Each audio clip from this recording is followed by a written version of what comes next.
শংকৰ গুৰু হৰি ৰাম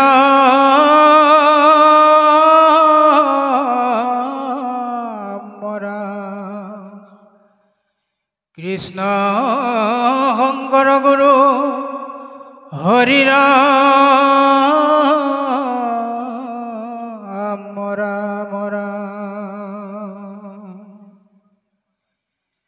জয় গুৰু শংকৰ সৰ্বগুণাকৰ উজাকেৰি নাহিকে উপাম তুহাৰী চৰণত ৰেণু শত কোটি বাৰে কৰো প্ৰণাম তুহাৰী চৰণত ৰেণু শত কোটি বাৰে কৰো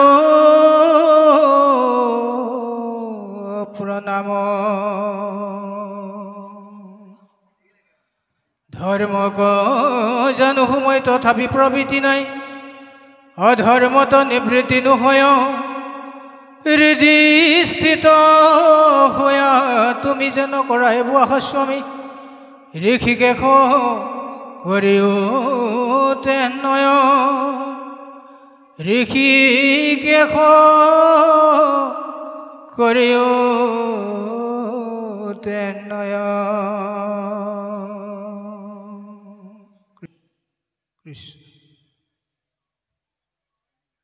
কৃষ্ণ আজি আমাৰ পাঠ আৰম্ভ হ'ব তৃতীয় অধ্যায় কৰ্মযোগ কৃষ্ণ পদ হুৰা অৰ্জুন মগন ভৈলা হুক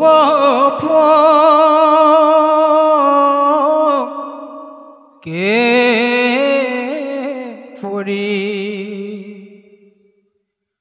স্বভক্তক সাংখ্য যোগে নিস্তাৰী লাহৰি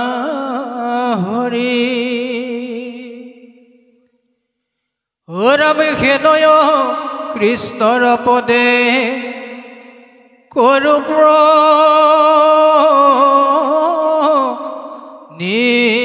নিপাত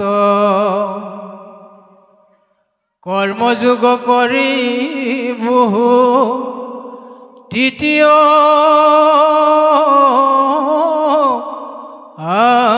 আধ্যাত হিৰামে অৰ্জুনে বুলন্ত্ৰ শুনি উকমখা ভাগ জ্ঞানৰ প্ৰশংসা কৰি কহিলা আগ আশুক বিস্তৰ কাল মৰণ সময় ব্ৰহ্মকস্মৰীয়া মৰি ব্ৰহ্মপদ পায় পাছে আৰু কৰ্ম কৰি বাক পাৱে পুন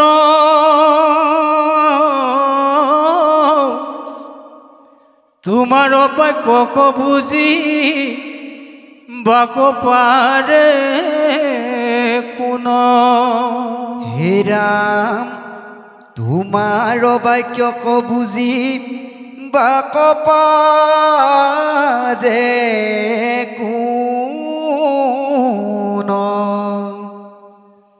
যুদ্ধ হিংসাত্মক কৰ্ম ঘূৰয় নিৰ্বাৰ তাত কেনে মোক প্ৰবৰ তুৱাবাৰম্বাৰ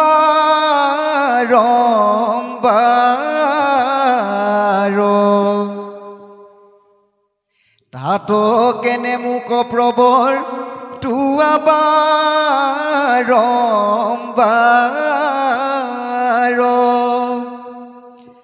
ভোলা ক্ষত্ৰিয়ৰ ধৰ্ম যুদ্ধে প্ৰধান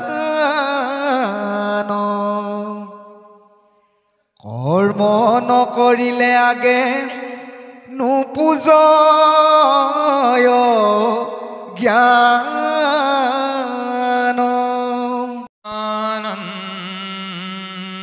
आनन्दं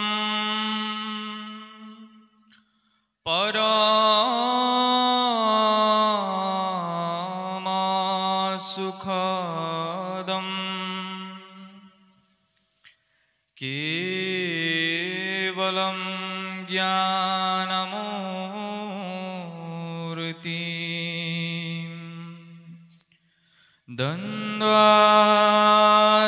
द्वन्द्वातीतं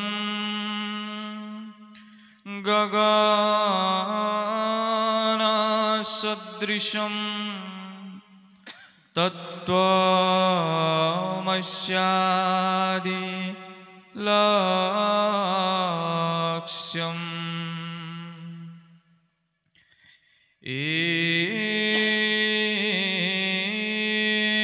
एकं नित्यं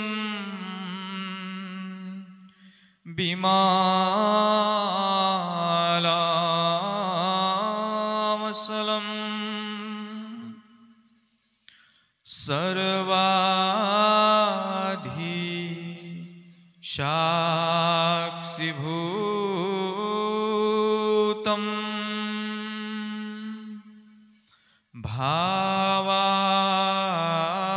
भावातीतं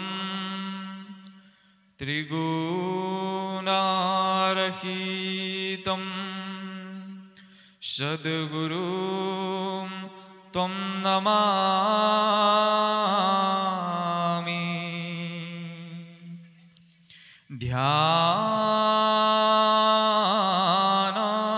ध्यानमूलं गुरुर्मूर्ति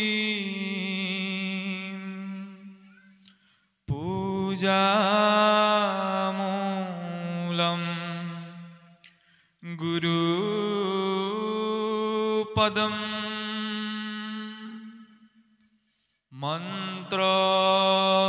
मन्त्रमूलं गुरुर्वाक्यं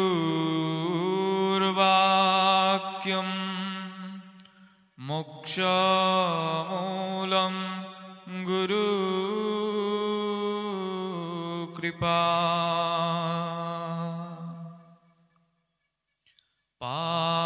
पार्थाय प्रतिबोधितां भगवतं नारायणेन स्वयं व्यासेन ग्रथितां पुराणमुनिना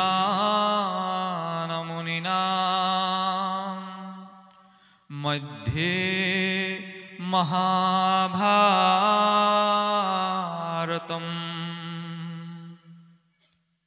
मम्बत्वामनुसन्दधामि भगवद्गीते भवद्वेषिणीं नमोऽस्तु ते व्यास विशालबुद्धि फुल्लारवृन्दायतपत्रनेत्रः येन त्रया भारत तैलपूर्णः प्रज्वालितो ज्ञानमयप्रदीपः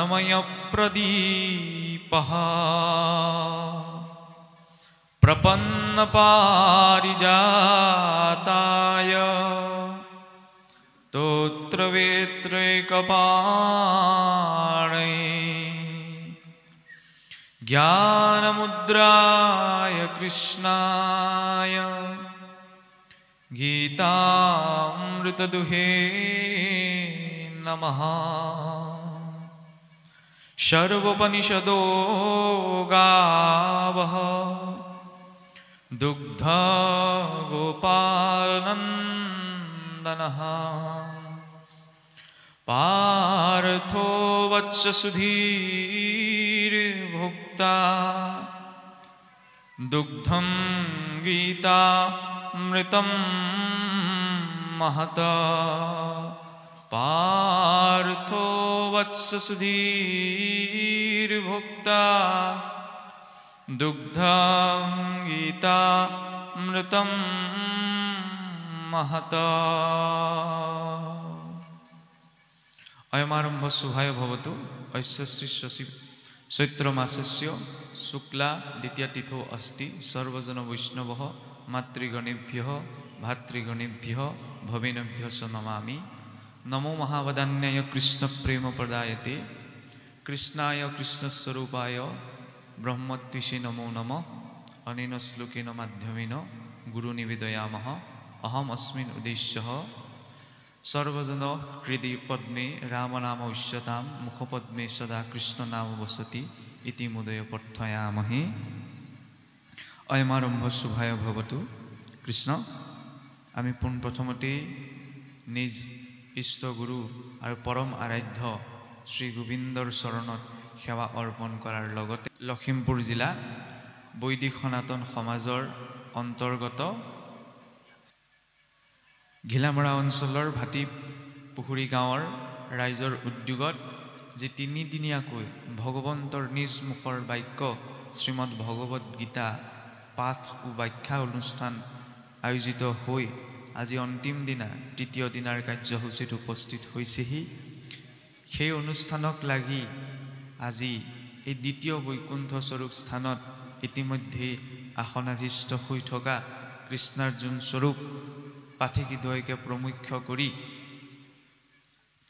বৈকুণ্ঠৰ পাৰিষদ স্বৰূপ আপনা সব ভক্ত বৈষ্ণৱবৃন্দ ব্ৰজৰ গোপীসদৃশ আই মাতৃসকল ভগৱন্ত গোবিন্দৰ নিত্য সংগী গোপবালক স্বৰূপ যুৱবন্ধুসকল সমন্বিতে এই অনুষ্ঠানটিৰ জৰিয়তে আজি এই অঞ্চলটিত প্ৰজ্বলিত হোৱা ভক্তি প্ৰদীপ গছিৰ ইন্ধন স্বৰূপ ঘিলামৰা আঞ্চলিক সনাতন বৈদিক ধৰ্মালোচনী সমাজৰ অন্তৰ্গত ঘিলামৰা আঞ্চলিক সনাতন বৈদিক যুৱ সমাজ আৰু এই গাঁৱৰ উদ্যোক্তা মণ্ডলীকে প্ৰমুখ্য কৰি সবাৰে চৰণত মান্যানুসাৰে সেৱা অৰ্পণ কৰা হৈছে আমি নিজৰ ধাৰাৰে গীতাৰ বিষয়বস্তুৰ বিষয়ত সোমোৱাৰ প্ৰাক মুহূৰ্তত এই কথা প্ৰকাশ কৰিব বিচৰা হৈছে চাবচোন সচৰাচৰ আমি আমাৰ চাৰিবিধ 14 শাস্ত্ৰ বিশেষকৈ আমি ভাগৱত ব্যাখ্যা অনুষ্ঠানটো সকলোতে প্ৰচলিত কিন্তু গীতা ব্যাখ্যা অনুষ্ঠান সকলোতে প্ৰচলিত নহয় আজি কিছু দশকৰ লগত লাগিহে আমাৰ গীতা পৰ্যালোচনা বুলি কওঁ বা গীতা চক্ৰ বুলি কওঁ বা গীতা আলোচনা বুলি কওঁ অনুষ্ঠান হ'বলৈ আগবাঢ়িছে পূৰ্বৰে পৰা গীতা ব্যাখ্যা আলোচনা চক্ৰ অনুষ্ঠানৰ ব্যৱস্থা নাছিল কিয় নাছিল তাৰো অন্তৰ্নিহিত কাৰণ আছে কাৰণ ভাগৱতৰ ক্ষেত্ৰত আদিতে 34 শ্লোকীহে আছিল 34 শ্লোকতহে আছিল তাকে কথা প্ৰসংগত বুজাবলৈ যাওঁতে ব্ৰহ্মাৰ পৰা প্ৰমুখ্য কৰি সুখদেৱৰ হাত পাইহি মানে সেই ভাগৱতে 32 স্কন্ধৰ ৰূপ পালে ভাগৱত হৈছে ভগৱন্তৰ বিষয়ে আৰু গীতা হৈছে ভগৱন্তৰ দ্বাৰা গতিকে পূৰ্বৰে পৰা ভগৱন্তই সেই কুৰুক্ষেত্ৰৰ যুদ্ধৰ মধ্যত অৰ্জুনক যিখিনি কথা বুজাইছিল তাক আকৌ ব্যাখ্যা কৰাৰ প্ৰয়োজনীয়তা নাছিল প্ৰথম কথা আৰু দ্বিতীয়তে যিখিনি কথা ভগৱন্তই নিজ মুখৰে ব্যক্ত কৰিছে তাক বাৰু আপুনি মই কেনেকৈ ব্যাখ্যা কৰিম আপুনি মই নিজক ব্যাখ্যা কৰিবলৈ ব্যৰ্থ আমি নিজক নাজানো তেনেস্থলত ভগৱন্তৰ শ্ৰীমুখৰ বাক্য কেনেদৰে ব্যাখ্যা কৰা সম্ভৱ সেইবাবে আসলতে গীতা ব্যাখ্যা অনুষ্ঠান বুলি আমি আনুষ্ঠানিক ৰূপত প্ৰয়োগ কৰোঁ যদিও আমি নিজকে গীতাৰ ব্যাখ্যাকাৰক বুলি ক'ব নোৱাৰোঁ আজি আপোনাক সবে এইটো ভাবি নবহিব যে যোৰহাটৰ পৰা মাধুৰ্যৰ পৰা আহিছে তেওঁ গীতাৰ বিষয়ে ক'ব গীতা ব্যাখ্যা কৰিব আমি শুনিম কাৰণ আমাৰ সচৰাচৰ মানুহখিনিৰ এটা ভুল ধাৰণা হয় কি যে অনুষ্ঠানটিলৈ কিয় যাম, তালৈ আমুক আহিব, তেওঁৰ মুখৰ পৰা শুনিম। গুৰুত্বতাটো কোনে পায়? সেই ব্যক্তি বিশেষজনে। কিন্তু গুৰুত্বতা কোনে পাব লাগে? ভগৱত গীতাই, নহয়নে? আজি মই কম, মই কোৱাখিনি আপোনাক সবে শুনিব, এইটো নহয়। এইটো যদি ধাৰণা লৈ আমি অহা যায়, তেতিয়াহ'লে কিন্তু উদ্দেশ্য সিদ্ধিত অকণমান ব্যাঘাত জন্মিব। কাৰণ আজি মাধুৰ্য বৰাই যিখিনি কথা ক'ব, তাৰ হয়তো আৰম্ভণিৰ পৰা শেষলৈকে প্ৰতিটো কথা শাস্ত্ৰত লিখিত নহ'বও পাৰে। কাৰণ আমি তাৰ মাজত নিজ বুদ্ধিৰে যিখিনি কথা ঢুকি পোৱা গৈছে, চিন্তা কৰিব পৰা গৈছে, তাৰ আধাৰতহে আমি কিবা এটা কম। শাস্ত্ৰৰ কাষ চাপিব কিয় লাগে? শাসনত ত্ৰায়তে শাস্ত্ৰ। মনুষ্য শাসন সংযমৰ মাজত ৰাখিবলৈ শাস্ত্ৰৰ ব্যৱস্থা কৰা হৈছিল। যিদৰে মাতৃহে জানয় কাৰবীৰ্যে পুত্ৰ, মাতৃহে পিতৃৰ ভাতৃৰ সুহৃদৰ পৰিচয় কৰাই দিয়ে পুত্ৰক, ঠিক তেনেদৰে শাস্ত্ৰই পৰিচয় কৰাই দিয়ে যে ঈশ্বৰ কি, ঈশ্বৰ কোন। ঠিক তেনেদৰে ক'ব বিচৰা হৈছে কি, এতিয়া চাওকচোন, অকণমান দুৰ্ভাগ্যৰ বিষয় এটা আছে আমাৰ মাজত। দুৰ্ভাগ্যৰ বিষয় এইটোৱেই যে চাওকচোন, আমাৰ শাস্ত্ৰসমূহ মূলতে আমি সকলোৱে জানো যে মূল সংস্কৃতত আছে, নহয়নে? সংস্কৃতৰ সকলো কথাৰ তাৎপৰ্য আমি সাধাৰণ লোকে সহজে বুজি পাব নোৱাৰোঁ। সেইবাবে পৰম্পৰা প্ৰাপ্ত আচাৰ্যসকলে কি কৰিলে? শাস্ত্ৰসমূহৰ ভাষ্য গ্ৰন্থ লিখিছিল। শ্লোকটোৰ কোনটো তাৎপৰ্যই কি বুজাইছে। গতিকে শাস্ত্ৰীয় দৃষ্টিত ভাষ্যসমূহত যিবিলাক অৰ্থ আছে, ভাষ্যই যিটো অৰ্থ কৰিছে শাস্ত্ৰত, সেইটোহে মান্য। আজি মই গীতা পঢ়ি পেলাই নিজে কি বুজি পাওঁ, সেইটো মান্য নহয়। কাৰণ ইয়াত বিভিন্ন দৃষ্টিকোণৰ পৰা বিভিন্ন অৰ্থ আছে। এতিয়া গীতাৰ ক্ষেত্ৰতে যদি চাওঁ, ইতিহাসে ঢুকি নোপোৱা কালৰ পৰা বৰ্তমানলৈকে পৰম্পৰা প্ৰাপ্ত আমাৰ 200তকৈ অধিকজন আচাৰ্যৰ ভাষ্য গ্ৰন্থ আমাৰ সমাজত বা আমাৰ ধৰ্মত আছে। কিন্তু পৰিতাপৰ বিষয় এইটোৱেই যে আজি যদি মই নিজক সোধোঁ যে ইতিহাসে ঢুকি নোপোৱা কালৰ পৰা এই শাস্ত্ৰীয় পৰম্পৰা চলি আহিছে, কিন্তু এখন ভাষ্য গ্ৰন্থৰ নাম মই ক'ব পাৰিমনে? বা এখন ভাষ্য গ্ৰন্থ মই চকুৰে দেখিছোঁনে? এইকাৰণেই কোৱা হৈছে আমি গীতা শুনিবলৈ, গীতা বুজিবলৈ আহিছোঁ। তাৰ বাবে এইটো নহয় যে অনুষ্ঠানটো পাতিছে কাৰণে তালৈ গৈ আমি শুনিম, তাৰ পৰা জানিব পাৰিম। বহুত কম সংখ্যা, কম সময়, এই কম সময়ৰ ভিতৰতে আমি সকলো বুজাটো সম্ভৱ নহয়। সেইবাবে নিজৰ ভিতৰত চৰ্চাখন লাগিব, আৰু সেই চৰ্চাখনৰ বাবে নিজা অধ্যয়নৰ প্ৰয়োজন, নহয়নে? নিজা অধ্যয়ন আৰু চৰ্চন যদি নাথাকে, শ্ৰৱণমটো গুৰু পূৰ্বম, প্ৰথমতে শুনিব লাগিব গুৰুৰ কথা। মননম তদনন্তৰম, আমি যে কৈ থাকোঁ যে শ্ৰৱণ কীৰ্তনেই শ্ৰেষ্ঠ, গীতায়ো কৈছে শ্ৰৱণ কীৰ্তনেই শ্ৰেষ্ঠ। কিন্তু কেৱল শুনিলেই নহ'ব নহয়, শ্ৰৱণৰ সাৰ্থকতা কোনখিনিত? মননম তদনন্তৰম, মনন কৰিব লাগিব। কি ক'লে সেইখিনি চিন্তা কৰিব লাগিব, নিজে বিশ্লেষণ কৰিব লাগিব। নিদিধ্যাসন মিত্য তত্ত্ব জ্ঞান পূৰ্ণ বৌধস্য লক্ষণম, মনন কৰাৰ পাছত নিদিধ্যাসন, স্বাধ্যায়, নিজৰ জীৱনটোত তাক প্ৰয়োগ, তাৰ পৰাহে তেওঁ তত্ত্বজ্ঞানৰ জৰিয়তে পূৰ্ণ বোধ প্ৰাপ্তিৰ দিশে আগবাঢ়িব পাৰে। গতিকে ক'ব বিচৰা হৈছে এইটো যে আমি সঁচাকৈ যদি গীতাৰ জ্ঞান ল'ব বিচাৰিছোঁ, অনুষ্ঠানটো এটা মাধ্যম সংঘবদ্ধ ৰূপত কিবা এটা কাম কৰিবলৈ বা বুজিবলৈ। কিন্তু সেই অনুষ্ঠানটোৰ সাৰ্থকতা তেতিয়াহে থাকিব যেতিয়া আমি ব্যক্তিগতভাৱে সকলোৱে চৰ্চা কৰিম। কিন্তু গীতাৰ ব্যাখ্যা কৰিবলৈ যাওঁতেও এটা সমস্যাৰ বিশেষকৈ আজি আমাৰ অসমত আছে। বিভিন্নজন লোকে ইয়াৰ বিভিন্ন অৰ্থ ভাঙনি কৰিছে, কিন্তু সকলোৰে অৰ্থ একেই নহয়। কোনোবা বহু উচ্চ শিক্ষিত হৈও গীতাৰ ভাঙনি কৰিব পাৰে, কিন্তু মান্য নহয় যদিহে তেওঁ গুৰু পৰম্পৰা প্ৰাপ্ত নহয়। কাৰণ সেই গুৰুৱে কেনেদৰে অৰ্থ কৈছিল, তেওঁ গুৰুৱে কোনো শিকালে? ভগৱন্ত কৃষ্ণৰ পৰা ব্যাসদেৱলৈকে এটি গুৰু পৰম্পৰাত এই গীতা পৰম্পৰা আহিছে। আৰু তাৰ আগতেও যদি চোৱা যায়, এতিয়া 3য় স্কন্ধ 4ৰ্থ স্কন্ধত জ্ঞান যুগৰ আৰম্ভণিতে ভগৱন্তই অৰ্জুনক কৈছিল যে গীতাৰ জ্ঞান পূৰ্বতে ভগৱন্তই বৈৱস্বান সূৰ্যদেৱক দিছিল।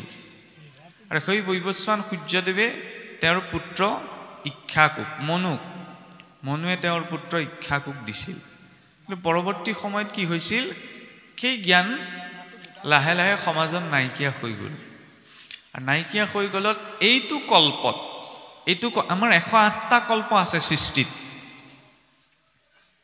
কেনেদৰে 108টা কল্প আমাৰ 4 যুগৰ কথা আছে সত্য ত্ৰেতা দাপৰ কলি সত্যৰ 17,20,000 বছৰ ত্ৰেতাৰ 12,96,000 দাপৰৰ 8,64,000 কলিৰ 4,32,000 এই 4টা যুগৰ সময়সীমা লগ লাগি এটা দিব্য যুগ সৃষ্টি হয় এনেকুৱা 71টা দিব্য যুগ আছে 71টি দিব্য যুগ লগ লাগি এটা মন্বন্তৰ সৃষ্টি হয় 30,67,20,000 বছৰ এটা মন্বন্তৰ এনেকুৱা 14টা মন্বন্তৰ আছে 14টা মন্বন্তৰত 14 জন মনুৱে শাসন কৰে আৰু 14 জন মনুৰ শাসনকাল পাৰ হৈ গ'লে ব্ৰহ্মাৰ মাত্ৰ আধা দিন 432 কোটি বছৰে ব্ৰহ্মাৰ মাত্ৰ আধা দিন পাৰ হয় এটা দিনত 864 কোটি বছৰ 864 কোটি বছৰে হৈছে এটা কল্প আৰু তেনেকুৱা 108টা কল্প আছে আৰু সেই 108টা কল্পৰ ভিতৰত শ্বেতবাৰাহ কল্পত ভাগৱত আৰু গীতাৰ প্ৰকাশ তাৰ আগৰ কল্পবিলাকতো নাই ইয়াৰ পাছৰ কল্পবিলাকতো নাহে আৰু সেই শ্বেতবাৰাহ কল্পত পোনপ্ৰথমতে ভগৱন্ত কৃষ্ণই গীতাৰ জ্ঞান সেই বৈৱস্বান সূৰ্যদেৱক দিছিল ক্ৰমাৎ সেই জ্ঞান লোপ পালে আৰু দ্বিতীয়টি অৰ্জুনৰ জৰিয়তে অৰ্জুন বুলি কাক কোৱা হৈছে আৰ্জনাং ইতি অৰ্জুন যি সঠিক জ্ঞান দৰ্শনৰ অৰ্জন কৰাৰ ভাৱনা ৰাখে তেওঁক কোৱা হৈছে অৰ্জুন আৰু সেইবাবে চাওকচোন গীতাৰ 18টি অধ্যায় কিছুসকলে এইখিনিতে আকৌ এটা কথা কয় যে এই গীতা হৈছে মহাভাৰতৰ যুদ্ধ পৰ্বৰ একোটা অংশ যেতিয়া কুৰুক্ষেত্ৰৰ যুদ্ধ হৈছিল যুদ্ধৰ মাজত ভগৱন্ত কৃষ্ণই অৰ্জুনক গীতাৰ জ্ঞান দিছিল এই কিছুসকলে গীতাক স্মৃতি শাস্ত্ৰ বুলি কয় কাৰণ আমাৰ বৈদিক ধৰ্মত দুই প্ৰকাৰ শাস্ত্ৰৰ কথা আছে শ্ৰুতি আৰু স্মৃতি শ্ৰুতি হৈছে বেদ পৰোক্ষ ভগৱন্তৰ পৰা আনহাতে শ্ৰুতি বেদৰ বেদাংগ উপনিষদসমূহৰ অৰ্থ কৰিবলৈ যিসমূহ ইতিহাস পুৰাণ ৰচনা কৰা হৈছিল সেইসমূহ কোৱা হৈছে স্মৃতি বুলি স্মৃতি ঋষিমুনিসকলে ৰচনা কৰা বিশেষকৈ ব্যাসদেৱে শ্ৰুতি স্বয়ং ভগৱন্তই এটা মহাভাৰতটো ইতিহাস মহাভাৰতৰ একোটা অংশ হৈছে গীতা গতিকে কিছুসকল পণ্ডিতে এইটো মত পোষণ কৰে যে গীতা শাস্ত্ৰ প্ৰকৃততে শ্ৰুতি নহয় স্মৃতি কিন্তু সেইটো অৰ্ধ জ্ঞান আজি মই কিবা এটা লেখোঁতে তাত যদি বেদৰ মন্ত্ৰ এটা উল্লেখ কৰোঁ তাৰ অৰ্থ এইটো নহয় যে সেই বেদ মন্ত্ৰটো মই লিখিছোঁ সেই বেদ মন্ত্ৰটো মোৰ দ্বাৰা সৃষ্ট উদ্ধৃতি তাত দিয়াৰ বাবে সেই শ্ৰুতি মন্ত্ৰটো স্মৃতি হৈ নাযায় ঠিক তেনেদৰে মহাভাৰতৰ মধ্যত প্ৰাসংগিকতা আহিছে কাৰণে ভগৱন্ত কৃষ্ণই গীতাৰ জ্ঞান অৰ্জুনক প্ৰদান কৰিছে তাৰ অৰ্থ এইটো নহয় যে গীতা স্মৃতি নহয় গীতা শ্ৰুতি নহয় স্মৃতিহে গীতা হৈছে শ্ৰুতি শাস্ত্ৰ আৰু সেই শ্ৰুতিৰ ৰূপত চাওকচোন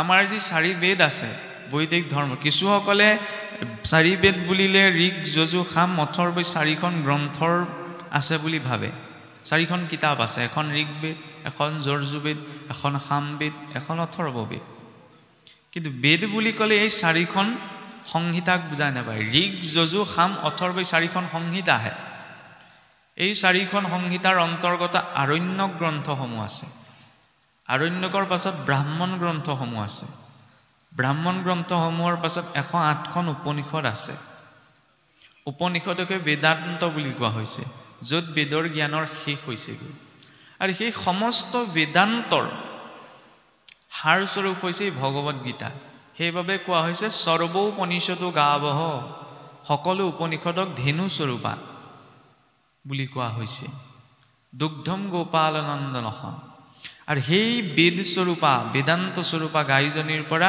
নিৰ্ষিত গাখীৰকণ হৈছে এই গীতা শাস্ত্ৰ ইয়াক কোনে পান কৰিছে অৰ্জুনে দোহন কৰিছে কোনে দুগ্ধম গোপালনন্দনঃ স্বয়ং মহাপ্ৰভু গোপালে আৰু অৰ্জুনৰ জৰিয়তে কালৈ এই উপদেশ দিছিল সমগ্ৰ মানৱ কুলৰ বাবে শাস্ত্ৰত এনেদৰেও কথা প্ৰসংগ এটা আহে এতিয়াতো কলি যুগ নহয়নে কলিযুগ সময়ৰ সাপেক্ষতে এইটো কলিযুগ কিন্তু কলিৰ উৎপত্তিটো সত্যতেও আছিল সত্যটো কলি আছিল সত্যত যেতিয়া কলি মানে কি সহজ অৰ্থত বেয়া গুণবিলাক গতিকে বেয়া গুণবিলাকে যেতিয়া বিভিন্ন শক্তিশালী ৰূপেৰে ঈশ্বৰৰ সৃষ্টিৰ বিৰোধিতা কৰিছিল এতিয়া ঈশ্বৰেও কিছুমান অদ্ভুত ৰূপ ধাৰণ কৰি পেলাই কি কৰিব লগা হৈছিল সেই বেয়া শক্তিবিলাকক প্ৰতিহত কৰিব লগা হৈছিল পৰাস্ত হৈ পেলাই তেতিয়া সত্যযুগৰ দৈত্য হিৰণ্যাক্ষ হিৰণ্যকশিপুবিলাক কিমান ডাঙৰ শক্তিশালী দৈত্য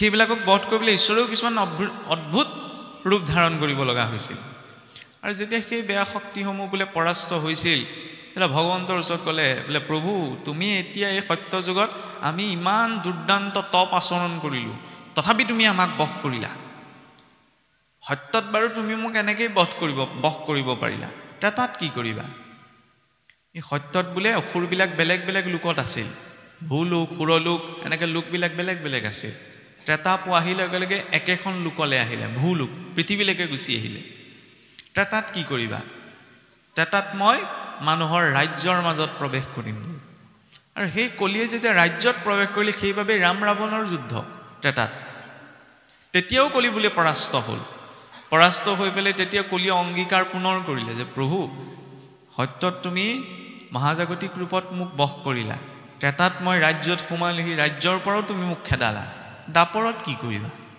দাপৰত মই ৰাজ্যত প্ৰৱেশ নকৰোঁ পৰিয়ালত প্ৰৱেশ কৰিম সেইবাবে একেটা বংশ কুৰু পাণ্ডৱ দুইটা বংশৰ দুটা পৰিয়ালৰ মাজতেই যুদ্ধ তেতিয়াও ভগৱন্তই কি কৰিলে এটা পৰিয়ালত বৃষ্ণি বংশত অৱতাৰ গ্ৰহণ কৰি সেই পৰিয়াল কেন্দ্ৰিক কলিকো খেদাই পঠালে তেতিয়া কলিয়ে পুনৰ অংগীকাৰ কৰিলে সত্যত তুমি খেদিলা তাত খেদিলা দাপৰতো খেদিলা মই পৰিয়ালত সোমালোঁ কলিত কি কৰিবা কলিত মই প্ৰতিজন মানুহৰ ভিতৰতে সোমাম তেতিয়া প্ৰতিজন মানুহৰ হৈ তুমি যুদ্ধ কৰিবা নি ভগৱন্তই তেতিয়া বোলে কলিক কৈছিল যে সেইকাৰণেই কলিযুগৰ বাবে মনুষ্যই নিজৰ যুঁজখন নিজেই যুঁজিব লাগিব মই চতুৰ্ভুজ দ্বিভুজ ৰূপত আহি যুদ্ধ ক্ষেত্ৰত অৱতীৰ্ণ নহওঁ যিখিনি সাধনৰ প্ৰয়োজন সেই সাধন মহাভাৰতৰ যুদ্ধৰ মাজতেই অৰ্জুনৰ জৰিয়তে সমগ্ৰ মানৱ জাতিৰ বাবে মই দি দিলোঁ গীতা হৈছে জীৱন যুদ্ধৰ সাধন সেইবাবে গীতাক জীৱন গ্ৰন্থ বুলি কোৱা হয় ভাগৱতক হৃদয় গ্ৰন্থ সনাতন বৈষ্ণৱ মাৰ্গত আগবাঢ়িবলৈ হ'লে পোনপ্ৰথমতেই প্ৰয়োজন গীতা শাস্ত্ৰৰ জ্ঞানৰ তাৰ পাছতহে ভাগৱতৰ জ্ঞান পোনপ্ৰথমতেই ভাগৱতৰ বিষয়বস্তু উপলব্ধ নহয় গীতাত মূলতঃ 5টা বিষয় আলোচনা কৰা হৈছে জীৱ কি পৰমাত্মা কি কৰ্ম কি প্ৰকৃতি কি আৰু মায়া কি এই 5টা বস্তুৰ বিষয়ে 5টা বিষয়ৰ প্ৰতি যেতিয়া সম্যক ধাৰণা আহে তেতিয়াহে তেওঁ ভাগৱতৰ দিশত আগবাঢ়িব পাৰিব যদি জীৱ কি পৰমাত্মা কি প্ৰকৃতি কি মায়া কি কৰ্ম কি এই 5টা বিষয় স্পষ্ট নহয় তেতিয়ালৈকে তেওঁ বিচলিত হয় আৰু সেইবাবেই চাওকচোন যদিও আজি দুদিনে আপোনাসবে দুজন ব্যাখ্যাকাৰৰ শ্ৰীমুখেদি গীতা পৰ্যালোচনা শুনিলে গতিকে অৰ্জুন বিষাদ যুগ সাংখ্য যুগ এই দুটি অধ্যায় আচলতে বিষয়টো এনেকুৱা হয় যে গীতা শাস্ত্ৰৰ ক্ষেত্ৰতে কৰ্মযুগত এটি পদ আহে পদ সংখ্যাটো মই পাহৰি গৈছোঁ চাওকচোন যে শাস্ত্ৰ জ্ঞান ল'লেও যে কিবা এটা হ'ব সেইটো জৰুৰী নহয় কাৰণ গুৰু উপদেশে নানা শাস্ত্ৰক পঢ়য় তথাপি মুহুৰ্ক সিটো জনে ন জানয় গুৰু উপদেশ শিৰত গ্ৰহণ কৰি যদি শাস্ত্ৰ অধ্যয়ন কৰা হয় তেতিয়াও ভগৱন্তক কোৱা সম্ভৱ নহয় কিন্তু সুদৃঢ় বিশ্বাস কৰি ভক্তি কৰে যি যেবে সেহিহে তত্ত্বক জানে নুগুচৰে যিজনে সুদৃঢ় বিশ্বাস বুলি ক'লে 3টা আছে নহয় স্তর এটা হৈছে বিশ্বাস এটা হৈছে দৃঢ় বিশ্বাস এটা সুদৃঢ় বিশ্বাসটো কেতিয়াবা ভাগি যায় এই বুলিব আমুকক বিশ্বাস কৰিছিলোঁ এইজনে বিশ্বাসটো নাৰাখিলে বিশ্বাস ভাগে দৃঢ় বিশ্বাসো কেতিয়াবা ভাগে বোলে মই আজি অত বছৰে মোৰ এইটো দৃঢ় বিশ্বাস আছিল, কিন্তু তেওঁ বিশ্বাসটো ভাঙিলে। কিন্তু সুদৃঢ় বিশ্বাসটো নাভাগে। ভগৱানৰ ক্ষেত্ৰত লাগে সুদৃঢ় বিশ্বাস, আৰু সুদৃঢ় বিশ্বাসটো একমাত্ৰহে ভাৱৰ জৰিয়তে। যদি ভাৱ আছে তেতিয়াহ'লে তেওঁৰ শাস্ত্ৰ জ্ঞান নোহোৱাকৈও তেওঁ ভক্তি কৰিব পাৰিব। কিন্তু যদি ভাৱ নাই তেতিয়া বহু শাস্ত্ৰ পঢ়ি, বহু শাস্ত্ৰ গীতাৰ আৰম্ভণিৰ পৰা শেষলৈকে বোলে মোৰ কণ্ঠস্থ আছে, লাভ নাই যদি তাত ভাৱ নাই। যদি ভাৱ আছে প্ৰত্যক্ষ জ্ঞান নহ'লেও হ'ব, সহজ সৰলভাৱেও তেওঁ ঈশ্বৰমুখী হ'ব পাৰে। সেইবাবে চাওকচোন, আৰু বিনা ঈশ্বৰৰ ওচৰত সমৰ্পণত ঈশ্বৰে একো প্ৰদান নকৰে। 18টি অধ্যায় মূল উপদেশ সাংখ্য যুগৰ পৰাহে আৰম্ভ হৈছে। অৰ্জুন বিষাদ যুগৰ প্ৰসংগ কিয় আহিলে? জীৱনত যেতিয়ালৈকে বিষাদ নাহে তেতিয়ালৈকে কোনো ব্যক্তি সহজতে ঈশ্বৰমুখী হ'ব নোৱাৰে। এইটো আপুনি মানি নল'বও পাৰে, কিন্তু সেইটোৱে সত্য। ঠেকা নোপোৱালৈকে ঈশ্বৰমুখী হোৱা সম্ভৱ নহয় বোলে। এইটো কথাবিলাক তেওঁচোন সৰুৰে পৰা ভক্তি কৰি আহিছে, তাতো কথা থাকে। পূৰ্বজন্মৰ তেওঁ কিবা ভাৱ আছিল, কৰ্ম সংস্কাৰ আছিল, সেইকাৰণে তেওঁ সৰুৰে পৰা ঈশ্বৰমুখী হ'ব পাৰিছে। কিন্তু এইটো নহয় যেন তেওঁচোন একো দুখ পোৱাই নাই, কিবা এটা পাইছিল। কাৰণ অৰ্জুনেও চাওকচোন ভগৱন্তৰ লগতে আছে। গীতাৰ জ্ঞান ভগৱন্ত কৃষ্ণই অৰ্জুনক প্ৰদান কৰিছে মহাভাৰতৰ যুদ্ধৰ মাজত, নহয়নে? তাৰ আগচৌ ধৰি লওক ঘৰখনত সুখে শান্তিৰে বহি আছিল, তেতিয়াও বুজাব পাৰিলেহেঁতেন বোলে বহাচোন বহা, যুদ্ধ হ'বলৈ গৈছে, মই এতিয়া তোমাক কথা দুটামান বুজাই দিওঁ। বা অৰ্জুনে তেতিয়াও ভগৱন্তক কিবা কিবি সুধিব পাৰিলেহেঁতেন, নাই সোধা। ভগৱন্তই উপদেশ দিয়া নাই। যুদ্ধৰ মাজতনো জ্ঞানৰ উপদেশ দিনে নে? চাবলৈ গ'লে ককাই ভাই দুটা পক্ষ ইটোৱে সিটোক মাৰিবলৈ আগবাঢ়িছে, তাৰ মাজত ভগৱান কৃষ্ণই শাস্ত্ৰ উপদেশ দিছে। আমাৰ সাধাৰণ মানুহ হোৱাহেঁতেন কি বুলি ক'লেহেঁতেন? পাগল বুলি ক'লেহেঁতেন। এইটো পাগল হ'ল বুলিব। যুদ্ধ লাগিবলৈ আগবাঢ়িছে, তাত আকৌ শাস্ত্ৰ কথা উলিয়াইছে। মানুহৰ মানসিকতাত হৈছে সেইটো। কিন্তু পৰিস্থিতি লাগিলে যিয়েই নহওক, যি স্থানত সমৰ্পণ হ'ব সেই স্থানতে উপদেশ হ'ব। অৰ্জুনে তাৰ আগমুহূৰ্তলৈকে সোধা নাই, ভগৱান কৃষ্ণৰ ওচৰত সমৰ্পণ কৰা নাই। তাৰ আগমুহূৰ্তলৈকে ঢেৰ জ্ঞানীৰ দৰে কথা ক'লে যে প্ৰভু মই নিজৰ। অৰ্জুনে তাৰ আগমুহূৰ্তত জানিছিল যে তেওঁৰ নিজৰ গুৰুৰ বিৰুদ্ধে অস্ত্ৰ তুলিবলৈ গৈছে, নিজৰ ভাতৃগণৰ বিৰুদ্ধে অস্ত্ৰ তুলিবলৈ গৈছে। এই যুদ্ধৰ ক্ষেত্ৰত আপোনাৰ ৰণৰ মাজলৈ গৈহে দেখি পেলাই গম পালে, তাৰ আগচৌটো জানিছিল। তেতিয়াহ'লে আগতীয়াকৈ দুখ প্ৰকাশ কেলৈ নকৰিলে?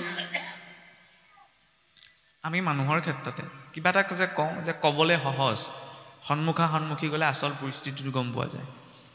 অৰ্জুনে এটা আৱেশত যে আমাৰ কুৰুসকলে দুৰ্যোধনে ইমান অন্যায় কৰিলে, গতিকে আমি যুদ্ধ বলেৰে আমি নিজৰ অধিকাৰ বিচাৰি লওঁ, এইটো আৱেশত আছিল। কিন্তু সন্মুখত গৈ যেতিয়া পিতামহ ভীষ্ম, গুৰু দ্ৰোণাচাৰ্য, নিজৰ আত্মীয়সকলক তেতিয়া ভাগি পৰিল। আমিও ভাগি পৰোঁ কেতিয়াবা নিজৰ আত্মীয় স্বজনৰ সন্মুখত। তেতিয়া অৰ্জুনে এটা কথা কৈছে যে মই গুৰুৰ ৰূপত কেনেকৈ অস্ত্ৰ তুলিম? গুৰুৰ ৰূপত অস্ত্ৰ তোলাটো সম্ভৱ নহয়। সেইখিনিতে কিছু লোকে এইটো কথাও কয় যে গীতাত উগ্ৰবাদী চিন্তা কিছুমান আছে বোলে। কেনেকৈ? নিজৰ পৰিয়ালৰ বিৰুদ্ধে যুদ্ধ লাগিবলৈ ভগৱান কৃষ্ণই অৰ্জুনক উচতাই দিছে। সনাতন সংস্কৃতিত কিবা এটা বস্তু, কিবা এটা বিষয়, কিবা এটা বাদ সদায় দুটা বস্তু স্বীকাৰ কৰি গ্ৰহণ কৰা হয়। প্ৰথম হৈছে মৰ্যাদা, দ্বিতীয় হৈছে সংস্কাৰ।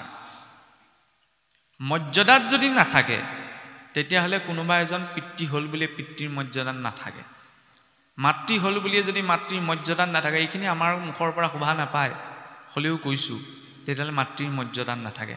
কিয় কোৱা হৈছে? শুনিবলৈ এইটো অশুনি লাগে। আমি যদি চাওঁ, ধ্ৰুৱৰ কথাটো জানো। ধ্ৰুৱৰ উটানপাতৰ দুগৰাকী পত্নী সুৰুচি আৰু সুনীতি। সুনীতি মাতৃয়ে কি উপদেশ দিলে আৰু সুৰুচি মাতৃয়ে কি ক'লে? এই বোলে সতিনীৰ পুত্ৰ বুলি দেউতাকৰ কোচতে উঠিব নোৱাৰিল, সেইগৰাকীক জানো আপুনি মাতৃ বুলিব পাৰিব? নোৱাৰে, নিজৰ মৰ্যাদাত নাই। ঠিক তেনেদৰে গুৰু হ'বলৈ হ'লে মৰ্যাদাত। যেতিয়া অৰ্জুনে কৈছে যে মই গুৰু দ্ৰোণাচাৰ্য কৃপাচাৰ্যৰ বিৰুদ্ধে মই কেনেকৈ অস্ত্ৰ তুলি ল'ম, ভগৱান কৈছে কোন গুৰুৰ কথা কৈছা? সেই গুৰু দ্ৰোণাচাৰ্য আৰু কৃপাচাৰ্যৰ গুৰুৰ মৰ্যাদা যিদিনা কুৰুকুলৰ ৰাজসভাত দ্ৰৌপদীৰ বস্ত্ৰহৰণ হৈছিল আৰু ইমান জ্ঞানজ্যেষ্ঠ হৈ তেওঁলোকে নিমাত হৈ বহি থাকিলে, তৎমুহূৰ্ততে তেওঁলোকৰ গুৰুৰ মৰ্যাদা নষ্ট হ'ল। তাৰো কাৰণ আছিল, তেওঁলোক বাধ্যতাত পৰি মাতিব পৰা নাছিল। গতিকে তেওঁলোকক তুমি মুক্তিহে দিবা। কিন্তু এইখিনিতে এটা ভুল ধাৰণা আহি যাব পাৰে তেতিয়াহ'লে আজিৰ যুগত যদি কোনোবাই কিবা বেয়া কাম কৰে, অধৰ্ম কৰে, বোলে ধৰ্মক ৰক্ষা কৰিবলৈ আমি একদম অস্ত্ৰ শস্ত্ৰ লৈ খেদা মাৰি যাম নি? সেইটো নহয়। কাৰণ কাক অথৰিটিটো দিয়া আছে? আজি পুলিচত কাম কৰা, আৰ্মিত কাম কৰা এজন ব্যক্তিয়ে যদি অপৰাধী এজনক গুলিয়াই মাৰে, সেইটো অপৰাধ বুলি গণ্য কৰা নহয়। চৰকাৰে তেওঁক সেইটো অথৰিটি দি ৰাখিছে, নহয়নে? কিন্তু সেই বুলি সাধাৰণ মানুহ এজনে যদি অপৰাধী হ'ল বুলি তেওঁক প্ৰহাৰ কৰিবলৈ যায়, সেইটো আকৌ অপৰাধ বুলি গণ্য কৰা হ'ব। ঠিক তেনেদৰে অৰ্জুনক অথৰিটি ভগৱন্তই দিছে, নিজৰ মৰ্যাদাত থাকি সকলো কাম। ভগৱান কৃষ্ণৰ দৰ্শন সদায় বিষয় বিমুখী, সংসাৰ বিমুখী নহয়।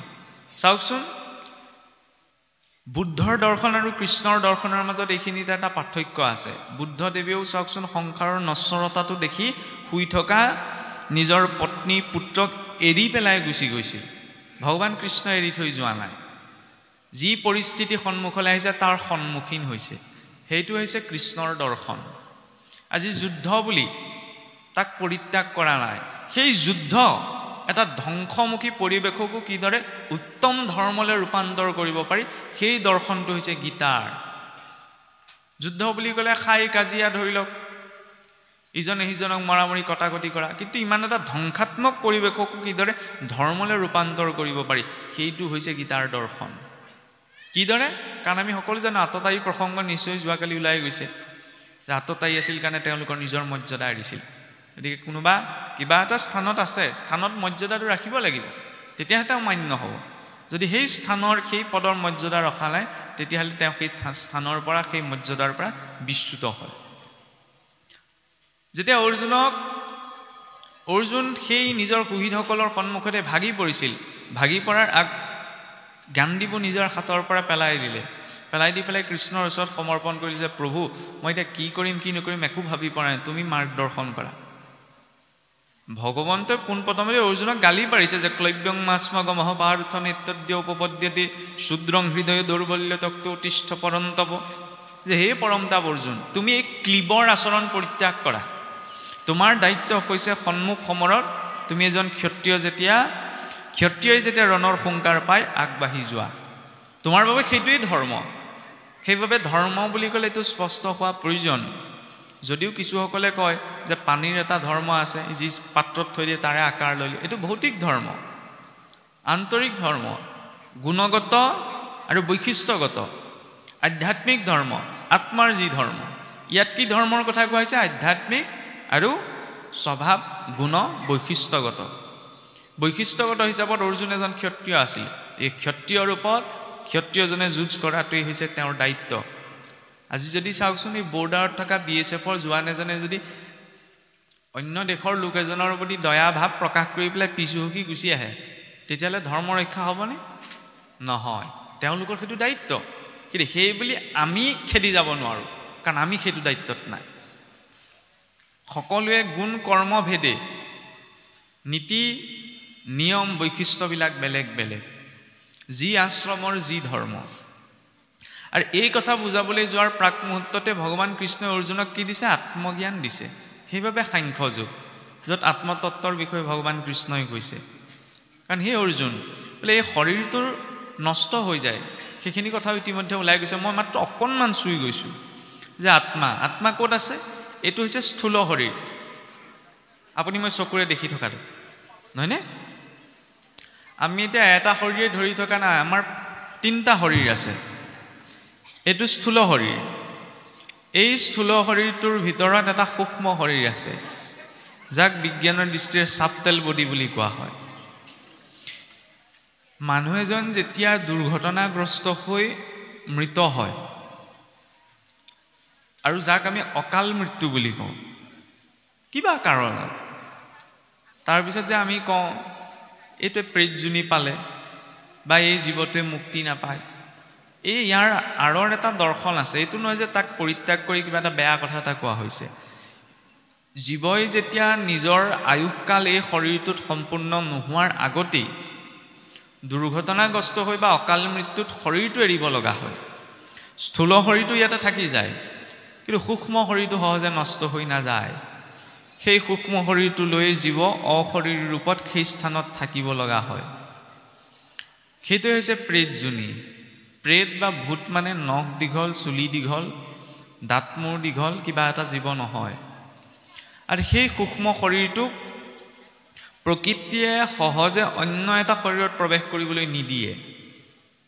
সেইকাৰণে চাবচোন আমাৰ সমাজত নিয়ম যে আছে যে আত্মহত্যা কৰিলে বা দুৰ্ঘটনা তেওঁৰ কাৰণে কোনো ধৰি লওক সামাজিক বিশেষ ব্যৱস্থা নিৰ্দিষ্ট এটা সময়লৈকে আচৰণ কৰা নহয়, কাৰণ কৰিলেও নাপায়।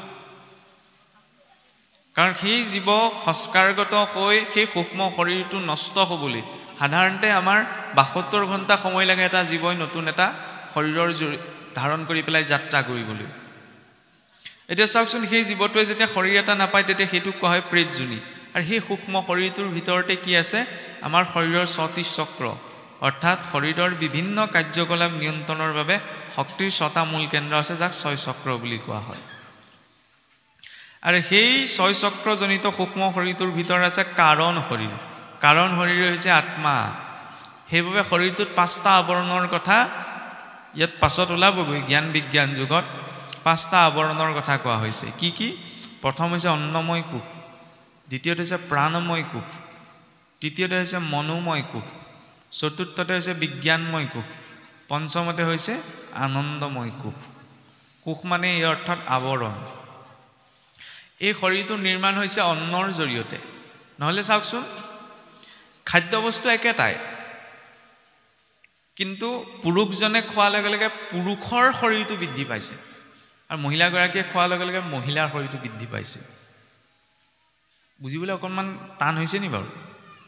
কাৰণ খোৱা বস্তুটো একেটাই, একেটা বস্তু খাই পেলাই এইফালে পুৰুষৰ শৰীৰত পুৰুষৰ শৰীৰ বৃদ্ধি পাইছে, আনফালে সেই একেটা বস্তু খাই স্ত্ৰীগৰাকীৰ শৰীৰ বৃদ্ধি পাইছে। বস্তুটো একেটাই। কিয়? কাৰণ কলিত বোলে জীৱৰ প্ৰাণ সেই অন্নত আছে। আৰু সেই শৰীৰটোৰ প্ৰাথমিক যিটো স্তৰ এইটো অন্নৰে গঠিত। কাৰণ অন্নৰ পৰা ৰস, ততৌ ৰক্ত, ততৌ মাংস, ৰসৰ পৰা ৰক্ত, ৰক্তৰ পৰা মাংস, মাংসৰ পৰা মেদ, মেদৰ পৰা অস্থি, অস্থিৰ পাছত মজ্জা, মজ্জাৰ পাছত পুৰুষৰ শৰীৰত বীৰ্য, স্ত্ৰী শৰীৰত স্থিৰজ। আৰু সেই পুৰুষৰ বীৰ্য আৰু স্থিৰজ একেলগ হ'লে পুনৰ জীৱ শৰীৰ বিকাশ পায়। আচলতে কথাটো এনেকুৱা, অন্য যিবিলাক জীৱ আছে মনুষ্যৰ ব্যতিৰেকে, সেই জীৱসকলে ঊৰ্ধ্বদৈহিক যাত্ৰা কৰিব নালাগে। ঊৰ্ধ্বদৈহিক যাত্ৰা মানে শৰীৰ এৰিলে সিহঁতৰ পাপ পুণ্যৰ লেখা নাই। সেই শৰীৰ এৰাৰ পাছতে অন্য এটা জীৱ শৰীৰত সেই জীৱ প্ৰৱেশ কৰিব পাৰে। কিন্তু মনুষ্যৰ কৰ্ম সংস্কাৰ আছে, সেইকাৰণে মনুষ্যই ঊৰ্ধ্বদৈহিক যাত্ৰা কৰিব লাগে। আৰু সেই ঊৰ্ধ্বদৈহিক যাত্ৰাৰ পিছত মই মৃত হ'লোঁ নহয়, নিজকে উদাহৰণ দিছোঁ। মৃত হোৱাৰ লগে লগে মোৰ জীৱতে পোনপ্ৰথমতে অন্য এটা শৰীৰত প্ৰৱেশ কৰিব নোৱাৰে। সেইকাৰণে চাবচোন, মনুষ্যৰ মৃত আমাৰ চাওকচোন সংস্কাৰৰ ক্ষেত্ৰত দাহ কৰাটো এটা সংস্কাৰ বুলি কয়, অন্ত্যেষ্টিক্ৰিয়া সংস্কাৰ। কাৰণ আমি সেইটো সংস্কৃতিৰ লোক, যিটো সংস্কৃতিৰ লোকে মৃত শটোকো সংস্কাৰ কৰি পঠাব জানে। কিয় সংস্কাৰ কৰা হয়? অগ্নিত কিয় কৰা হয়? অগ্নিয়ে স্থূল সূক্ষ্ম দুটা ৰূপত ভাগ কৰি দিয়ে। আৰু পূৰ্বতে এইটো প্ৰথা আছিল, আজিকালি ইমান কথাত আমাৰ গুৰুত্ব তাত সাধাৰণতে দিয়া নহয়।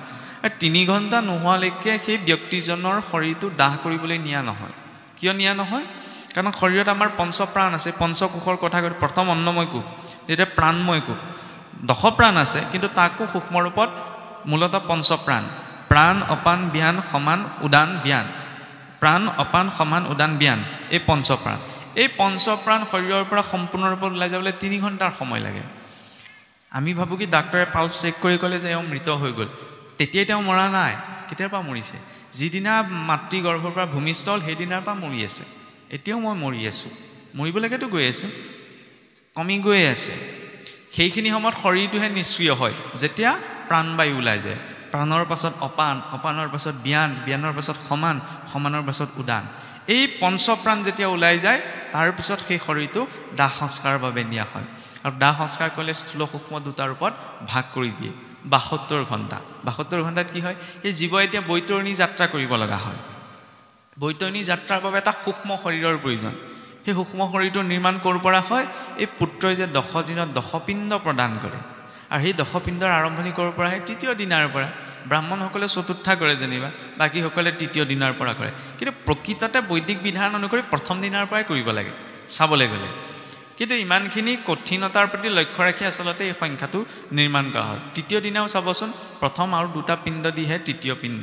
এতিয়া কথাটো আহিব পাৰে, যে গীতাৰ কথা ক'বলৈ যাতে পিণ্ডৰ কথা ক'ৰ পৰা আহিল আছে সকলো কথা যুক্ত হৈ আছে এইটো নহয় অন্য জীৱৰ অৰ্থে শ্ৰাদ্ধাদি কৰ্ম কৰাৰ প্ৰয়োজন নাই সিহঁতে ঊৰ্ধ্বদেহিক যাত্ৰা কৰিব নালাগে মনুষ্যই লাগে এইখিনিতে আকৌ প্ৰশ্ন আহি পৰিব নহয় যে হৰিভক্ত হ'লেচোন সেইখিনি কৰ্ম কৰাৰ প্ৰয়োজন নাই এতিয়া কথা হ'ল কি আপুনি মই নিজকে ইমান একান্ত ভক্ত বুলি চিলমোহৰ মাৰি দিব নোৱাৰোঁ যে নিজৰ শাস্ত্ৰীয় ব্যৱস্থাখিনি এৰিলে আমাৰ যিসকল বোলে লোক আছিল চিধাই বৈকুণ্ঠলৈ যাব মই মৰিলে চিধাই বৈকুণ্ঠলৈ যাম বুলি মই ক'ব নোৱাৰোঁ গতিকে শাস্ত্ৰীয় যিটো ব্যৱস্থা সেই ব্যৱস্থাটো আচৰণ কৰাটো আমাৰ দায়িত্ব দেৱ পিতৃকৰ্মাভ্যাম ন প্ৰমাদিতভ্যাম দেৱ আৰু পিতৃকৰ্মত কেতিয়াও প্ৰমাদ কৰিব নালাগে শাস্ত্ৰই সহজ সৰলকৈ ব্যৱস্থা দিছে গতিকে সেই ব্যৱস্থা অনুসৰি আচৰণ কৰিব লাগে তাৰ পাছত এই তৃতীয় দিনাৰ পিণ্ড দিয়াৰ লগে লগে প্ৰথম শিৰ অংশ 10 দিনত 10টি অংশ দ্বিতীয়ত গ্ৰীবা তৃতীয়ত বাহু আৰু বক্ষ এনেদৰে 10টি অংগৰে সেই সূক্ষ্ম শৰীৰটো সম্পূৰ্ণ হয় তাৰ পাছত তেওঁ যাত্ৰা কৰিব পাৰে সেইকাৰণে আচলতে 72 ঘণ্টা 3 দিনৰ মূৰৰ কথাটো কোৱা হৈছে আৰু ইয়াৰ পাছত সেই সূক্ষ্ম শৰীৰত আশ্ৰয় কৰি জীৱ কলৈ যায় যমনগৰলৈ মই মোৰ ধাৰাই কৈছোঁ তাৰপিছত যমৰাজাই লাগি থকা দাগবিলাক ধুনীয়াকৈ আপোনাৰ ডেটল চাৰ্ফ দি পেলাই ধুনীয়াকৈ ধুৱে বুজি পাইছে আৰু শাস্তি বুলি যাক আমি কওঁ তাৰপৰা ধুই পখালি যেতিয়া অলপ চফা হয় তাৰপৰা কৰ্মৰ হিচাপটো চায় সেই কৰ্মৰ সংস্কাৰ অনুসৰি অন্য এটা শৰীৰ তেওঁ প্ৰাপ্ত কৰে আৰু যদি এটা শাস্ত্ৰীয় বিধি বিধান অনুসৰি তেওঁ সপিণ্ডিলৈকে কৰ্মখিনি কৰা হয় আৰু দ্বিতীয়তে সেই জীৱ যদি বহু শুভ কৰ্মৰ সংস্কাৰযুক্ত হয় তেতিয়াহ'লে তেওঁ পিতৃগণৰ মৰ্যাদা প্ৰাপ্ত কৰে সেইকাৰণে চাবচোন সপিণ্ডিৰ পাছত আমাৰ কি কয় অৰ্যমাদী পিতৃসকল বুলি কয় তেতিয়া পিতৃ দেৱতা হ'ল আৰু যদি একান্ত হৰিভক্ত হৈছে তেতিয়াহ'লে ইয়াত কাম নাই চিধাই বৈকুণ্ঠ ঈশ্বৰে কৈছে নহয় কাৰণ আপুনি আপোনাৰ ল'ৰা ছোৱালীকেইটাক ভাল পায় বেলেগত নাৰাখে নহয় নিজৰ ওচৰলৈ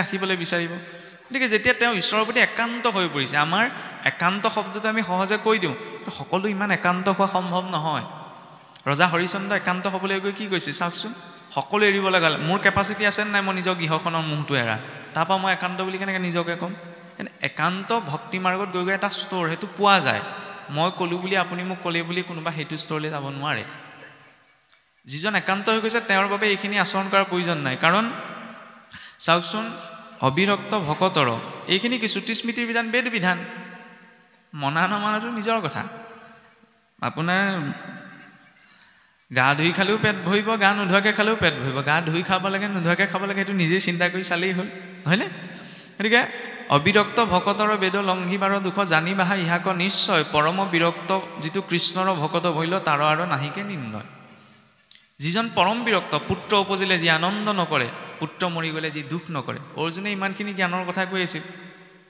তেতিয়া ভগৱান কৃষ্ণই কৈছে নহয় তুমি জ্ঞানীৰ দৰে কথা কৈছা কিন্তু তোমাৰ ভিতৰত জ্ঞানীৰ লক্ষণ এটাও নাই লিখিলে নাই জ্ঞানীৰ লক্ষণ কি বোলে দুখেষু দিগ্ধম মনঃ সুখেষু বিগত স্পৃহ বিতৰাগ ভয় ক্ৰোধ স্থিত ধীৰ মুনি ৰুচ্যতে এই দুখত ভাগি নপৰে সুখ পালে আনন্দ নকৰে তুমি এফালে জ্ঞানৰ চিন্তা কৰিছা এই দুখত নিজেই ভাগি পৰিছা তোমাৰ স্থিৰতা নাই স্থিত ধীৰ মুনি ৰুচ্যতে স্থিৰজনৰ লক্ষণ হৈছে কি এটা অৱস্থাটো তেওঁ বিচলিত নহয় গতিকে যিজন বিৰক্ত তেওঁ বেদ শ্ৰুতি স্মৃতি বিহিত যদি আচৰণ নকৰেও তেওঁৰ দুখ নাই কাৰণ সংসাৰখনৰ সৈতে তেওঁ মায়াত নাই কিন্তু আমি বিৰক্ত নহয় আমি অবিৰক্ত গতিকে আমি শাস্ত্ৰীয় বিধি বিধান লংঘন কৰি কিবা এটা আচৰণ কৰিব নোৱাৰোঁ সেইবাবে সৌ তাহানিয়ে পুৰুষোত্তম ঠাকুৰেও লিখিছিল কাৰণ এইটো সমস্যা এনেকুৱা মনা নমনালৈ কিছুমান কথা আছে যে আজিৰ সমাজত সেইকাৰণে কথা প্ৰসংগত মই অকণমান চুই যোৱাহে হৈছে এতিয়া যে এইবিলাক কথা লৈ আমাৰ মাজত বিশৃংখলতা বা ধৰি লওক নীতি নিয়মবিলাক বেলেগ বেলেগ এইটো নহয় আজিৰ পৰা 500 বছৰ আগতেও হৈছিল মহাপুৰুষ বৈকুণ্ঠী হোৱাৰ পাছত কিছুসকল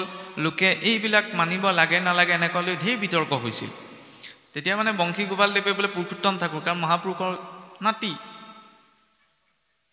উত্তৰাধিকাৰী হিচাপত তেওঁ আছিল এতিয়া মহাপুৰুষে এনেকুৱা কিছুমান ধৰি লওক শ্ৰাদ্ধাদি কথা গীতা ভাগৱতৰ কথা তাত আছে নাই এইবিলাকৰ বিষয়ে মানিছিল নামানিছিল মত বিচাৰিবলৈ এখন পত্ৰ লিখিছিল তেতিয়া সেই ঠাকুৰ এটাই বোলে নঘোষা কৰি তাতে এটা কথা লিখিছিল বোলে গীতা ভাগৱত মূৰ্তি তুলসী ব্ৰাহ্মণ শ্ৰাদ্ধ হৰি বাসৰ নামানে যিটোজন সেহিহে কালৰ মূৰ্তি পৰম দুৰ্জন মহাপুৰুষৰ দুহি জানিবা সিজন ইয়াত বুজাবলগীয়া একো নাই নহয়নে কোনোবাই মানে নামানে নিজৰ কথা কিন্তু শাস্ত্ৰই স্বীকৃতি প্ৰদান কৰা এটা ব্যৱস্থাক আপুনি মই উলংঘা কৰিব নোৱাৰোঁ নহয়নে গতিকে কথা প্ৰসংগত সেই কথাটো ক'ব বিচৰা হৈছে এতিয়া বুজা গৈছেনে ইয়াৰ পাছত এতিয়া আমি অন্নময় কোষত আছিলোঁ নহয়নে অন্নময় কোষৰ ভিতৰতে আছে প্ৰাণময় কোষ যি শৰীৰটোত প্ৰাণ আছে কাৰণে চলি আছে সেইকাৰণে দ্বিতীয়টি অংশ বোলে প্ৰাণময় কোষেৰে সৃষ্ট তৃতীয়তে আছে মনোময় কোষ কাৰণ সাংখ্যত যে মুক্তিৰ কথা কোৱা হ'ল প্ৰথম কথা আপুনি চাওকচোন শৰীৰটোৱে জানো মুক্তি পোৱা সম্ভৱ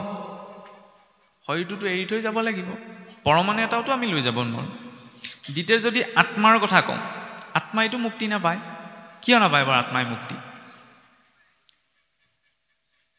আত্মাই মুক্তি কিয় নাপায় শুনিবলৈ গ'লেতো অদ্ভুত নালাগে যে মুক্তিৰ কথা কৈছে আকৌ এইজনে কৈ দিলে আত্মাই মুক্তি নাপায় বুলি আত্মাই প্ৰকৃতিতো মুক্তি নাপায় আমি যে কৈ থাকোঁ যে তেওঁ আত্মাই মুক্তি পাওঁ তেওঁ আত্মাৰ সদ্গতি হওক এই বাক্যটো ভুল কিয় ভুল জানেনে আত্মাক সাংখ্যযোগে কি ক'লে ঈশ্বৰৰ অংশ বুলি কোৱা নাই জানো নহয়নে আত্মাক জুয়ে পুৰিব নোৱাৰে বতাহে শুকুৱাব নোৱাৰে পানীয়ে তিয়াব নোৱাৰে কোনো গুণ দুখে স্পৰ্শ কৰিব নোৱাৰে তেতিয়াহ'লে আপুনি মই আত্মাৰ সদ্গতি কেনেকৈ কামনা কৰিম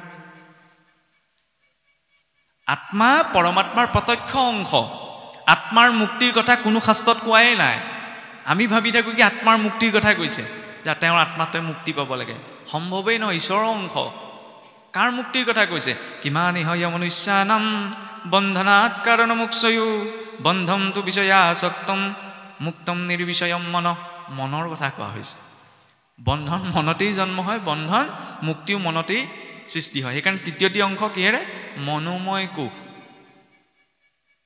আত্মাৰ ওপৰত যিটো কৰ্মৰ সংস্কাৰৰ বান্ধন আছে সেইটো কাৰ জৰিয়তে সৃষ্টি হয় মনৰ জৰিয়তে মন এইব মনুষ্যানাম বন্ধনাৎ কাৰণমুক্ষয়ো মনত যি চিন্তন হ'ব তাৰ জৰিয়তে যেতিয়া আত্মাই নিজৰ স্বৰূপটোক পাহৰি শৰীৰটোকে নিজৰ বুলি ভাবি শৰীৰটোকে মই বুলি ভাবি বদ্ধতাত কৰ্ম কৰে সেইটো হৈছে বন্ধন ভ্ৰমত আছে বিয়া বাৰু পাতি ল'ৰা ছোৱালী জন্ম দিয়াটো এইটো মায়া নহয় মায়া মানে এইটো আমি ভ্ৰমত আছোঁ লগত যিটো শৰীৰ আছে এই শৰীৰটোক লৈ আমি ভ্ৰমত আছোঁ এইটো মোৰ হয় এইটো মই গোটাই লৈছোঁ কিন্তু আপুনি মই উশাহ নিশাহ এটাও এইটোত গোটাই লোৱা নাই চাবলৈ গ'লে অদ্ভুত নহয়নে সংসাৰখনত বাকী সকলো বস্তু গোটাই লৈছোঁ কিন্তু নিজৰ শৰীৰটোত আপুনি মই একো গোটাই লৈছোঁ বুলি ক'ব নোৱাৰোঁ একমাত্ৰ এটা বস্তুৱেই গোটাই ল'ব পাৰোঁ সেইটো এতিয়া কৰ্মযোগে ক'বগৈ কৰ্মৰ সংস্কাৰ তাৰ জৰিয়তেই জীৱৰ গতিটো নিৰ্ধাৰণ হয় আৰু মনোময় কোষৰ পাছতে আছে বিজ্ঞানময় কোষ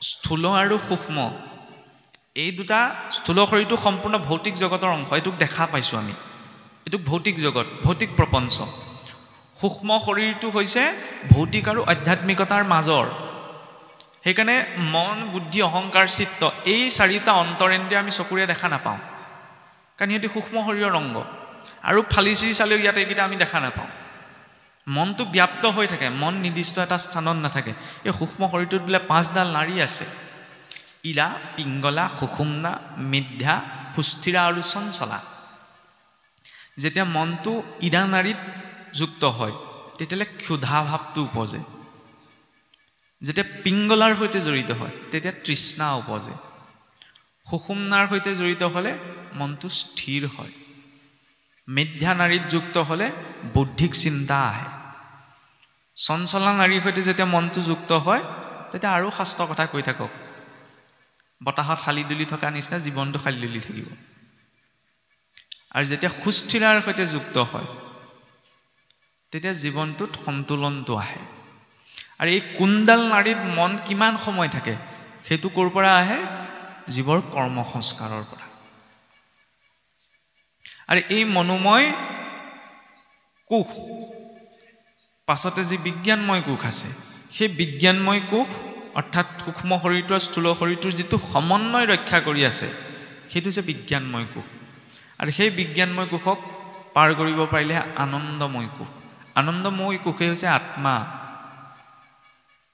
কিয় আনন্দময় কোষ বুলি কোৱা হৈছে কাৰণ জীৱ আত্মাই হওক বা পৰমাত্মাই হওক প্ৰধান লক্ষণ হৈছে কি জীৱৰ প্ৰথম লক্ষণ কি আনন্দম ব্ৰহ্মেতি ব্ৰহ্ম পৰমাত্মাৰ প্ৰথম লক্ষণ হৈছে আনন্দ পৰমানন্দ সেইবাবে ভগৱন্তকো আমি সহজানন্দ পূৰ্ণানন্দ নহয়নে হৃদয়ানন্দ আদি নামেৰে সম্বোধন কৰোঁ কিয় কাৰণ আমাৰ অন্তিম লক্ষ্য শেষ লক্ষ্য মুক্তি নহয় কিন্তু আনন্দ পোৱা আৰু সেই আনন্দ পোৱা কেনেকৈ আমি যে কওঁ সকলোৰে লক্ষ্যবিলাক বেলেগ বেলেগ কিন্তু আধ্যাত্মিক দৃষ্টিৰে পৰুৱাৰটোৰ পৰা ব্ৰহ্মালৈকে সকলোৰে জীৱনৰ উদ্দেশ্য এটাই কেনেকে হ'ব বোলে একেই মানে সকলোৱে বিভিন্ন ক্ষেত্ৰত কাম কৰি আছে পোনপ্ৰথম আমাৰ সংসাৰখনত কি লাগে বাৰু অৰ্থ ধন নহয়নে অৰ্থ নভৈলেক কিছু কৰ্ম নিখিজ ভগৱান কি কৈছে সকলোকে অৰ্থ লাগে মই সমাজত ক'ব পাৰোঁ যে মোক অৰ্থ নালাগে